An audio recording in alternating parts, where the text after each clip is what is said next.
Welcome back, playtesters. Today, I'll be teaching you how to play Flesh and Blood, an exciting trading card game which puts you in the role of a hero, duking it out in the arena, in a battle to the bitter end. Send in brutal attacks, block for your life, and then go again as we learn to play Flesh and Blood.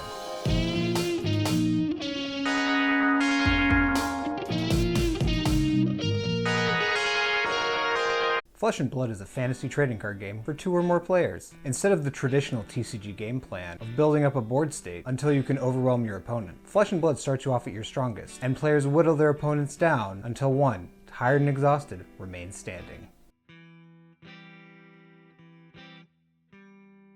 Before we begin building a deck, first you have to choose a hero. Heroes come in all shapes, sizes, and playstyles, each with their own unique game plan. Different heroes can have wildly different strategies, so you might have to try a few before you find one that really clicks for you. Each hero will have a class, and maybe a talent or two, that will guide their general game plan. For example, Ira, Scarlet Revenger, is a plain and simple ninja hero, and Syndra, from the set The Hunted, is a royal draconic ninja hero. The hero you choose to become will dictate what cards you're allowed to put in your deck. So while both are ninjas, Syndra also has access to draconic cards, giving her some flashy fire breathing to fuel her hero ability. In addition to classes and talents, heroes will also have a young variant for use in limited games and Blitz, which we'll get into a bit later. Each hero also has unique abilities that guide their gameplay.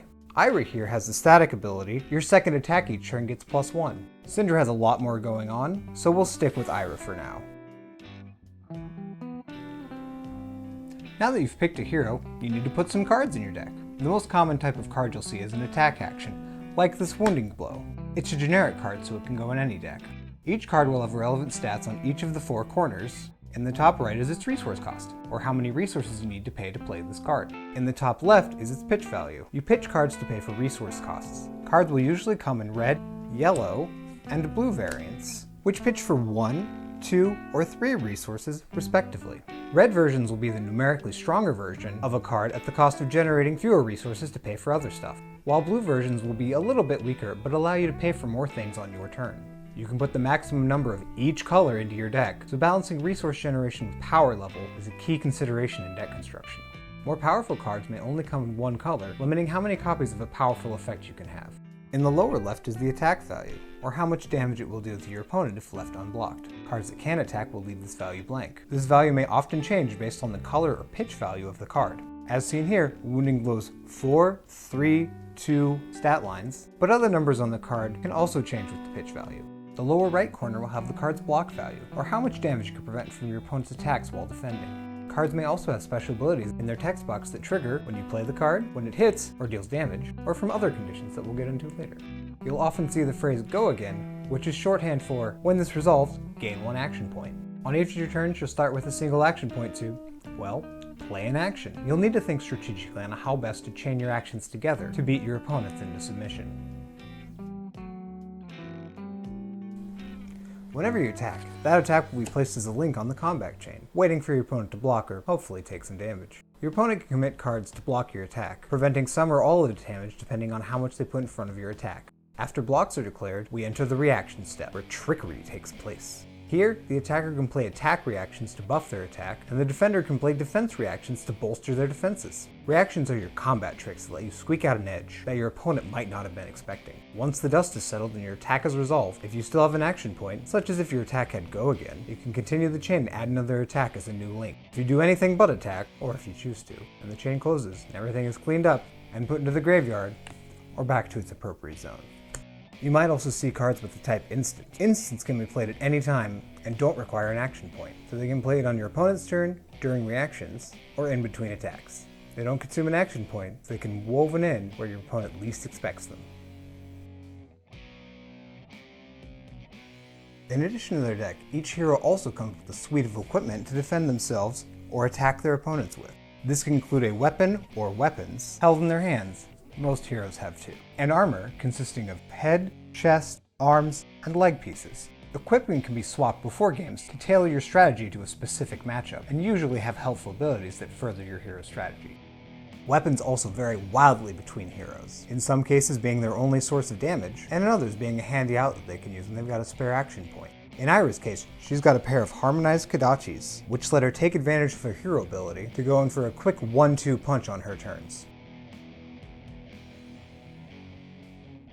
Now that we've got the basics down, let's go through the first turn of a game, with Ira attacking Syndra. To keep things simple, for my equipment, I've got a full set of Ironrot gear for both heroes, each of which defend for 1 before breaking. We'll start off by drawing up to our hero's intellect, usually 4, and setting our life totals according to our hero cards, usually 40. At the end of your turn, draw back up to your intellect, so Ira will end her turn by drawing until she has 4 cards in hand. On exactly the first turn of the game, both heroes will draw back up at the end of the turn. On every other turn, if you use cards to defend, those are cards you won't have to strike back, but balancing offense and defense is a key skill to master. I'll start off by pitching this blue Trot-Along for 3 resources, to attack with my left Kodachi, which costs 1 resource to attack. Because the Trot-Along I pitched costs 0, my Kodachis have Go again. Syndra blocks with a card from hand to stop the damage. I'll use 1 resource to attack with my second Kodachi. Thanks to Ira's hero ability, this one is coming in for 2. Syndra blocks with another card from hand, so now it's time to go wild. I attack with a Head Jab for 3, and Syndra blocks with a 3rd card from hand. Head Jab has Go again, so I'll use my 1 floating resource for a Leg Jab for 4 with Go again. Syndra blocks with her last card in hand, and an Ironrot Helm to mitigate the damage. I finish the combat chain with a Snatch for 4, and the on-hit ability Draw a Card. Syndra has nothing left to block with, so she begrudgingly takes the damage, and I trigger Snatch's on-hit effect to draw a card. I have no more action points, so the combat chain closes, and I'll end my turn. At the end of each turn, I'll also put all of the cards I pitched back onto the bottom of my deck, so I'll save them again if the game goes long enough. If I have cards left in my hand, I can choose to put the card in my arsenal to save it for a future turn. Cards in arsenal can be played as normal actions, reactions, or instants, but not used to pitch or block. The best way to get rid of a card in Arsenal is to play it, so make sure you don't strand something in Arsenal that you can't use. And there you have it. Everything you need to know to start playing a game of Flesh and Blood. From here, you can play a limited format like Draft or Sealed, which require no cards of your own, and are played with the young versions of heroes. Blitz, which also uses the young versions of heroes, or Classic Constructed, the ultimate test of skill. But most importantly, remember to have fun. This game is a blast, and I hope you have as much fun playing as I do. Until next time, playtesters.